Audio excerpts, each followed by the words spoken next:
Assalamualaikum warahmatullahi wabarakatuh.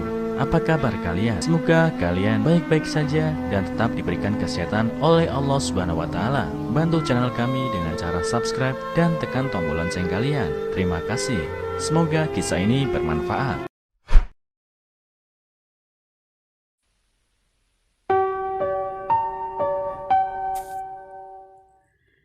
Pria miskin tercabik-cabik saat gadis yatim piatu berlari menghampirinya dan bertanya, "Ayah, apakah kamu datang untukku?" Kehidupan seorang pria lajang yang malang berubah secara tak terduga setelah seorang gadis yatim piatu bertemu dengannya dan memanggilnya ayah. Setelah itu dia memutuskan untuk berhenti dari pekerjaannya dan mengubah hidupnya sepenuhnya. "Tentu, saya akan ke sana tepat waktu." "Ya, terima kasih." James menjawab dan menutup telepon. Dia telah melamar menjadi sukarelawan in-house di panti asuhan dan akhirnya diterima. James yang baru berusia 29 tahun tidak pernah mempertimbangkan untuk memulai sebuah keluarga. Dia selalu menginginkan satu tetapi dengan cepat menolak gagasan itu. Lebih memilih untuk tetap tidak menikah karena keuangannya tidak pernah mendorongnya untuk mempertimbangkan untuk memulai sebuah keluarga. Di waktu luangnya, James suka membantu orang-orang yang kurang mampu dan yatim piatu karena dia pernah berada di posisi mereka pada satu titik dan dapat terhubung lebih baik dengan mereka. Ketika dia akhirnya disetujui sebagai sukarelawan di panti asuhan, dia merasa sangat puas. Meskipun dia selalu merasa sendirian, menjadi sukarelawan di panti asuhan datang dengan ditemani anak-anak dan James sangat menyayangi anak-anak. Belum lagi dia juga pria yang sangat baik. Suatu hari, seorang gadis kecil dibawa masuk saat James bekerja di panti asuhan. Dia mengenakan 2 kuncir dan jepit rambut yang lucu, dan dia memeluk bonekanya dengan erat saat dia turun dari mobil di gerbang depan. James telah mendengar wali asuh berbicara tentang gadis itu, dan dia tahu dia dibawa ke sana karena ibu tunggalnya telah meninggal, meninggalkannya sebagai yatim piatu. Saat dia masuk, James bisa melihat matanya berkaca-kaca dan dia melihat sekeliling, bingung. Masih merasa tidak enak untuknya, James kembali ke tugasnya yang lain hari itu. Tiba-tiba gadis itu berlari ke arahnya dan mulai menarik bajunya. "Ayah, apakah kamu datang untukku? Apakah kamu akan membawaku pulang?" Dia bertanya tersenyum sambil menangis dan James terkejut. Dia tidak pernah punya pacar, apalagi anak. Kenapa dia memanggilku ayah? Mencoba yang terbaik untuk menyembunyikan keterkejutannya, dia tersenyum dan berlutut di depannya. "Hai, aku James. Kamu Layla kan? Maaf sayang, tapi aku bukan ayahmu." Senyum gadis itu memudar dan dia mulai menangis. "Tapi kamu seharusnya menjadi ayahku. Kenapa kamu berbohong padaku?" James tidak tahu harus berkata apa. Dia benar-benar belum pernah bertemu gadis itu sebelumnya. "Ya sayang," katanya akhirnya. "Mungkin kamu salah mengira. Aku orang lain. Aku bukan ayahmu." Tapi gadis itu tidak mau mendengarkan. "Tidak, kamu adalah ayah. Fluffy juga tahu itu. Kamu membelikan Fluffy untukku. Dia mainkan favoritku." Tapi James tidak menyelesaikan kalimatnya saat sebuah suara tiba-tiba memotongnya.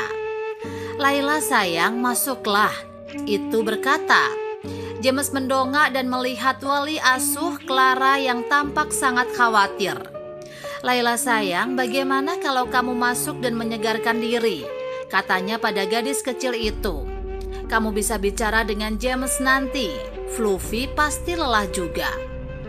Layla enggan pada awalnya, tetapi setelah Clara dengan sabar menghiburnya, dia setuju. Saat Layla pergi, Clara meminta maaf kepada James. "Maafkan aku, segalanya tidak mudah baginya." "Tapi kenapa dia memanggilku ayah? Aku bahkan tidak mengenalnya. Apa yang terjadi padanya? James bertanya. Clara menghela nafas.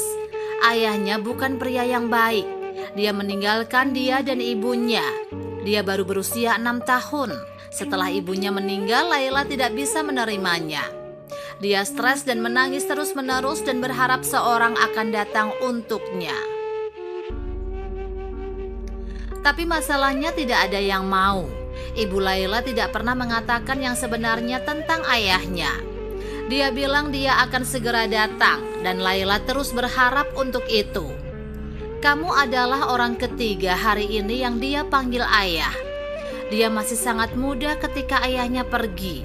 Jadi dia memiliki gambaran samar tentang ayahnya di benaknya.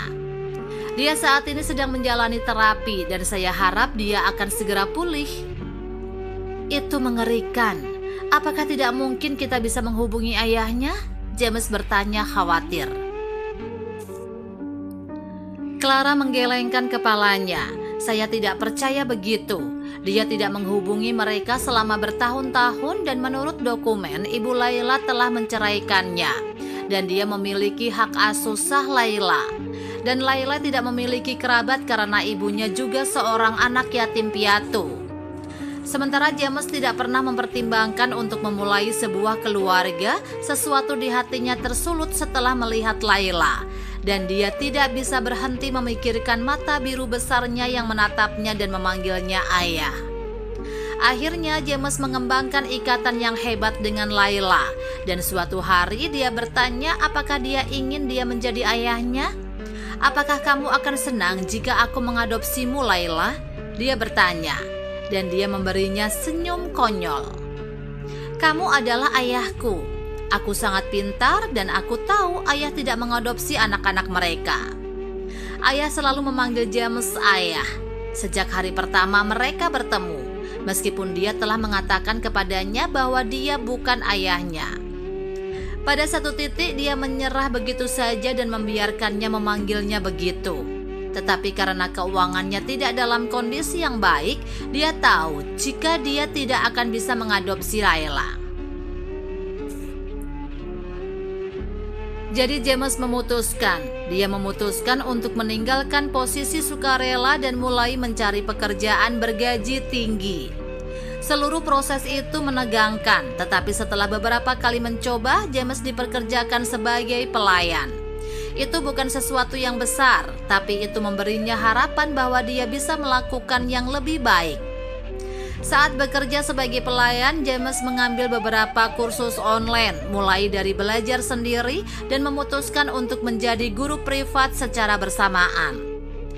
Dengan 2 pekerjaan, pendapatannya meningkat, tetapi dia masih perlu berbuat lebih banyak. Motivasinya adalah Layla kecil yang akan datang dan memeluknya setiap kali dia mengunjungi panti asuhan. Kapan kita bisa pulang, ayah? Aku ingin tinggal bersamamu. Dia akan bertanya penuh harap. Aku jamin itu akan segera, sayang, segera. Tapi itu tidak terjadi begitu cepat. James butuh 1 tahun penuh untuk mendapatkan posisi stabil di sebuah perusahaan swasta. Berbagai pekerjaannya memberinya banyak exposure. Jadi dia pasti lebih pintar dari kebanyakan pelamar dan lebih berpengalaman. Kualitas-kualitas itu menonjol selama wawancara dan dia dipekerjakan. Setelah dia mulai menghasilkan banyak uang, James mengajukan adopsi Layla. Secara bersamaan dia bertemu dengan seorang wanita bernama Amelia di firmanya dan mereka jatuh cinta pada pandangan pertama. Simpatinya untuk orang-orang yang kurang mampu menggerakkan dia karena dia sebelumnya juga bekerja sebagai pekerja sosial. Hal-hal berkembang dengan cepat di antara mereka dan pada saat James secara resmi mengadopsi Layla, dia telah melamarnya. Aku tidak bisa menunggu lebih lama lagi, Amelia. Seolah-olah impianku untuk memulai sebuah keluarga akhirnya menjadi kenyataan. Apakah kamu mau menikah denganku? Dia bertanya. Aku ingin sekali menjadi bagian dari mimpi kita, James. Ya. Amelia menerima Layla seperti dia menerima James ke dalam hidupnya dan mencintainya seperti anaknya sendiri. Dan setelah menemukan apa yang dia impikan, James menyadari bahwa dia membutuhkan dorongan yang kuat untuk mengatur hidupnya. Baginya itu dimulai saat dia berpapasan dengan Layla. Nah, apa yang bisa kita pelajari dari cerita ini? Anda menjadi orang tua dengan hati, bukan dengan biologis. Sementara ayah kandung Layla tidak pernah merawatnya dan meninggalkannya. James memutuskan untuk mengubah seluruh hidupnya hanya untuk memiliki Layla sebagai putrinya. Dia adalah ayah baginya dalam arti sebenarnya. Terkadang kita perlu sedikit dorongan untuk mengatur hidup kita. James merasa kesepian tanpa keluarga dan mencoba melarikan diri dengan menjadi sukarelawan dan menghabiskan waktu bersama anak-anak. Ketika dia bertemu Layla, dia menyadari bahwa dia merindukan keluarganya sendiri dan tidak ingin sendirian. Dan ini mendorongnya untuk bekerja lebih keras.